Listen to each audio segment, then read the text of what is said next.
ስልጠና የፖሊስ ሰራዊት የጀርባ አጥንት ነው። በየደረጃው የሚሰጡ አጫጭርና ረጃጅም ስልጠናዎች የተቋሙን የመፈጸም አቅም ከመሰረቱ ቀይረውታል። እነዚህ ስልጠናዎች አባላቱ ውስብስብ የጸጥታ ስጋቶችን በብልሃት መፍታት የሚችሉበት ጥበብ እያሳደጉ እንደሚገኝም ተነግሯል። የምንሰጣቸው ስልጠናዎች አብዛኛው በአመራሩ ላይ ነው። በአመራሩ ላይ የምንሰጠውን ነገር የመፈጸምና የማስፈጸም አቅሙን እንዲያሳድግ ታስቦ እየተሰጠ ያለ ስልጠና ነው። እነዚህ የሚሰጡ ስልጠናዎችን ፕራክቲካሊ አሁን ያገኘናቸው ነገሮች ምንድነው? ከድሮ የነበረው የአፈጻጸም ጉዳይ አሁን የተሻለ ሆኖ ነው ያገኘነው። በማንኛውም ነገር ማለት ነው። በኦፕሬሽን ስራ፣ በሌሎች ስራም የመሪነት አቅሙን የማሳደግ ነገሮች በደንብ ይታያሉ። ያደገ የአመራር ብቃት እየታየ ነውና አሁን በጣም የተሻለ ለውጥ አይተናል። እያንዳንዱ የስልጠና ሞጁል የሚቀረጸው በዘፈቀደ ሳይሆን ወቅታዊ የሀገራዊና ዓለም አቀፍ የጸጥታ ሁኔታዎችን በጥናት በመለየት ነው። ጥራቱን ለማረጋገጥ ዓለም አቀፍ ደረጃውን የጠበቁ የቁጥጥር ስልቶች ተዘርግተዋል። ይህም ሰልጣኙ ከመማሪያ ክፍል እስከ ተግባር ልምምድ ስልጠና ድረስ ያለውን የብቃት መለኪያ በስኬት እንዲያልፍ እያደረገው እንደሚገኝም ተጠቁሟል። ለክልልና ለፌዴራል የምንሰጣቸው ስልጠናዎች የተለያየ ሙያዎች ላይ ነው የምንሰጠውና እንደገና ደግሞ እነዚህ አጫጭሮቹ የአመራር ብቃትን የማሳደግ ስልጠናዎች ናቸው የሚሰጡት።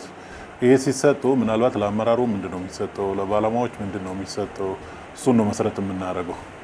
ሌላ የተለየ ነገር የለም። ካርኩለሞች ይኖራሉ። የአንድ ወር የሚሆን የሶስት ወር የሚሆን የሁለት ወርም ያንን ካርኩለም መሰረት ተደርጎ ለሚፈልገው ነገ ወጥቶ ሊያገለግልና ሊሰራበት የሚችል ለምሳሌ ስትራቴጂክ አመራር ስልጠና ከሆነ ለስትራቴጂክ አመራር ነው የሚሰጠው። ለመካከለኛ ከሆነ ለመካከለኛ ተብሎ በዛ ዲዛይን ተደርጎ በዛ መሰረት ነው የሚሰጠውና ለክልሎችም ሲሰጥ በዚህ አይነት መሰረት ነው። በምስራቅ አፍሪካና በዓለም አቀፍ የሰላም ማስከበር ተልእኮዎች የሚሳተፉ ብቁ ኃይልን ለማፍራት ከፍተኛ ስራ እየተከናወነ ይገኛል። በተለይ አባላቱ የቋንቋ ክህሎትን ለማሳደግ የሚሰጡ ልዩ ስልጠናዎች ሰራዊቱን በዓለም አቀፍ መድረክ ላይ ተሳታፊ በመሆን የሀገሩን መልካም ገጽታ በማስተዋወቅ ዛሬም እንደ ትላንቱ በሄደበት ሁሉ የዲስፕሊን ተመሳሌነቱን እያስመሰከረ እንደሚገኝ ተገልጿል። ከብዙ ሰው ጋር የሚገናኝ ነው የኛ ፖሊስ። ከዚህ ውጭም ደግሞ ወደ ውጭም ሄዶ ስልጠናዎችን ይወስዳል። ሌሎች ጉብኝቶች፣ ሌሎች ነገሮችን ይኖራሉ። የሰላም ማስከበር ስራዎችም አሉ። እንግሊዘኛ ላይ ነው የምንሰራው። ከዛ ውጭ ግን ፈረንሳይኛ፣ ቻይነኛ፣ አረበኛ እንሰጣለን። እንግዲህ አሁን ከሚወስዱት እንደውም አሁን ገና ጅማሮ ላይ ነን። ወደፊት እንደውም አጠንክረን እንቀጥላለን፣ እናሰፋዋለን። በየቦታው ይሄንን እንትን ማድረግ ነው። ይሄኛው ከምን ጋር ነው? ከውጪ ኢንተርናሽናል ከሆኑ ቋንቋዎች ጋር የትም ሲሄድ ሰው ኮሙኒኬት ማድረግ ያስፈልጋልና ለኮሙኒኬሽንም ቀጣይ ደግሞ ያው በአፍሪካ ተወዳዳሪ ስለሆን ከራእዮችንም ጋርም ስለሚገናኝ እሱም እንደ አንድ እንትን ስለሆነ እሱ ጥሩ አድርገን እየሰራን ነው። ጥሩ ውጤትም እየተገኘ ነው። ለውጦችም አሉ። በስልጠና ሂደት ውስጥ ትልቁ ትኩረት በፖሊስ ስነ ምግባርና በሰብአዊ መብት አያያዝ ላይ እንዲያርፍ ተደርጓል። እያንዳንዱ አባል ሕግን የሚያስከብረው ዜጎችን በማክበርና የሕግ የበላይነትን በማረጋገጥ እንደሆነ ጽኑ ግንዛቤ እንዲይዝ የሚደረግ ሲሆን ይህ ደግሞ በሕዝቡና በፖሊስ መካከል ያለውን መተማመን ወደ አዲስ ምዕራፍ እንደሚያሸጋግረውም ተነግሯል። ፖሊስ እንግዲህ ከማንም በፊት ለህብረተሰቡ የቀረበ ለህብረተሰቡ ችግር ደራሽ የሆነ ነው። ምናልባት እንግዲህ ሞታችን በጀግንነት መጠበቅ፣ በሰዋዊነት ማገልገል ነው። እኛ የቆምነው ለሰው ልጅ ነው፣ ለዜጋው ነው፣ ለማህበረሰቡ ነው። ይህንን ስናደርግ በሰዋዊነት በርህራሄ ነው እናገለግለውና ከዛ ውጪ የሚመጣውንም ነገር ደግሞ በጀግንነት መከላከል ምንድን ማለት ነው? ይሄ የራስን ህይወት አሳልፈ እስከ መስጠት፣ የራስን አካል አሳልፈ እስከ መስጠት ያ ጀግንነት ነው። ከዛ ውጪ ግን የምታገኛቸው ነገሮች አገልግሎት ስትሰጥ ደግሞ ሁማኒቲ በተሞላበት ሰዋዊነት በተሞላበት መንገድ ነው መሰጠት ያለበት። ፖሊስ ካየው አቅሙ አለው፣ ጉልበቱ አለው፣ ሁሉ ነገር እጁ ላይ ነው ያለው። ይህንን አቢዩዝ አድርጎ የሚጠቀም ከሆነ ደግሞ ሰዋዊ መብትን የመጣ ስንት ነው ሰፊ ነው የሚሆነው። ስለዚህ ለዚህ ደግሞ ምንድነው የሚያስፈልገው? ትልቅ የፖሊስ ስነ ምግባር ይፈልጋል፣ የፖሊስ ስብዕናን ይፈልጋል።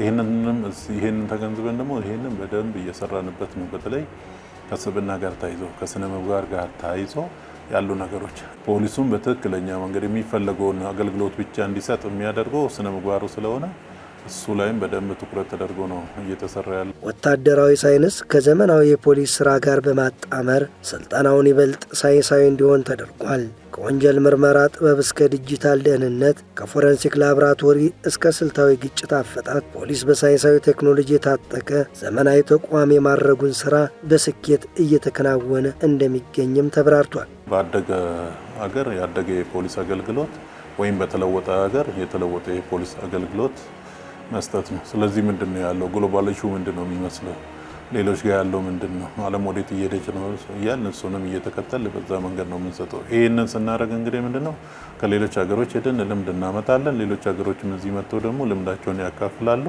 በዛ አይነት ነገር እያጣጣምን ነው የምንሄደው። በርካታ ስልጠናዎች አሉ በእንደዚህ አይነት ነገር የሰጠ ነው። ከዱባይ ፖሊስ ጋር የሰጠነው አለ፣ ከቻይናዎች ጋር እኛም እዛ ሄደን አባሎቻችን እንዲወስዱና መልሶ እዚህ አፕላይ እንዲያደርጉ ቻይናም ሄዶ ሰልጥኖ ከዛ ተመልሶ ደግሞ እዚህ እንዲያደርጉ።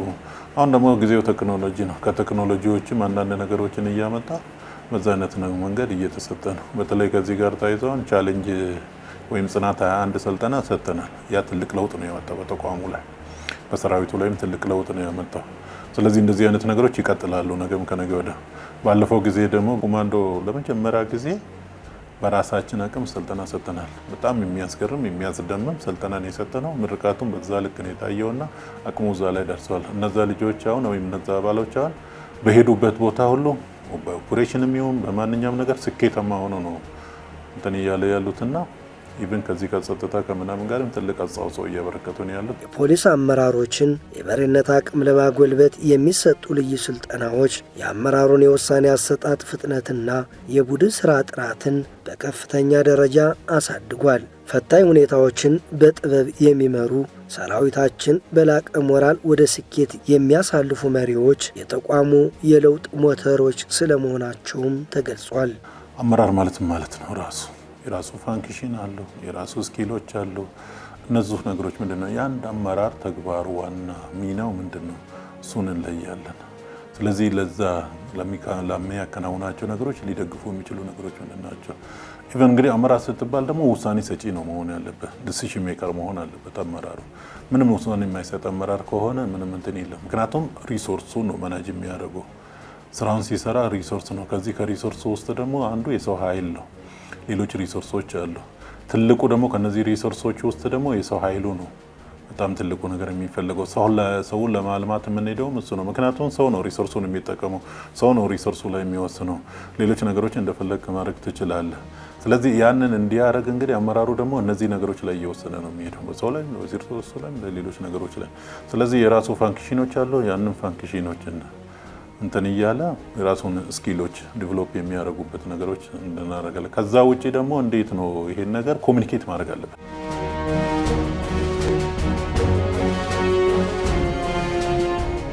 ከአመራሩ ከታች ካሉ ነገሩ ሰዎች እንትን አባሎች ጋር ኮሚኒኬት የማድረግ የኮሚኒኬሽን ስኪሉን ራሱ ዲሲሽንም ሲሆን ዲሲሽንም በተለያየ መንገድ ሊሆን ይችላል። ኢሚዲየት የሆኑ ዲሲሽኖች ሊኖሩ ይችላሉ። ቁጭ ብለን የምትወስናቸው ውሳኔዎች ሊሆኑ ይችላሉ። እነዚህ ነገሮችስ እንዴት ነው ሊወስን የሚችለው? ጣዳፊ የሆኑ ነገሮች ላይ ኢሚዲየትሊ ውሳኔ ካልሰጠ ነገር ሊበላሽ ይችላል። ስለዚህ እነዚህ ነገሮች እያሳደገ ሳይንሱ ምንድነው የሚለው ተግባር ምንድነው የሚለው በደንብ ሳይንሱንም በደንብ እንዲያውቅ። ከዚህ ውጪ እንደውም አሁን እኛ ትኩረት አድርገን የምንሰራው ወቅቱ የሚፈልጋቸው ሊደርሺፖች አሉ። ማናጅመንቱ ሳይሆን ሊደርሺፕ ነው አሁን የሚያስፈልገው። ከዚህ ሊደርሺፕ ውስጥ ደግሞ የትራንስፎርሜሽናል ሊደር አለ፣ የትራንዛክሽናል ሊደሮች አሉ። ስለዚህ የትኛው ጋር ነው ሁሉንም ያውቃል፣ የትኛው ሊደር ቢሆን ነው የሚሻለው የሚለውን ነገር ወቅቱ አሁን የሚፈልጋቸው ሊደሮች ምን አይነት ሊደሮች ናቸው የሚለውን እሱን ለይተን ከወቅቱ ጋር ሊሄድ የሚችል የአመራር ስልጠና ነው የምንሰጠው እና በዛው ልክ ደግሞ ኮሚኒኬት ማድረግ ያስፈልጋል። ኮሚኒኬሽን ደግሞ ወሳኝ ነው። የምትወስነው ውሳኔ ኢንፎርሜሽን ላይ ነው። የምትወስናቸው ውሳኔዎች ከኮሚኒኬሽን ጋር ታይዞ ነው። ስለዚህ እሱ ስለሚያስፈልግ እሱ ላይ ነው የምንሰራው እና ይሄን ደግሞ በጣም የተለየ ለውጥ አለው። በጣም ጥሩ ለውጥ አለው። የምናገኛቸው ፊድባኮችም እዚሁ ናቸው። እዚሁ ተማሪ ሲሰልጥን የሚሰጠው ፊድባክ፣ ስራ ላይ ሄደው ደግሞ ከስራ የሚመጣው ፊድባክ በጣም ፖዚቲቭ የሆኑ ናቸው።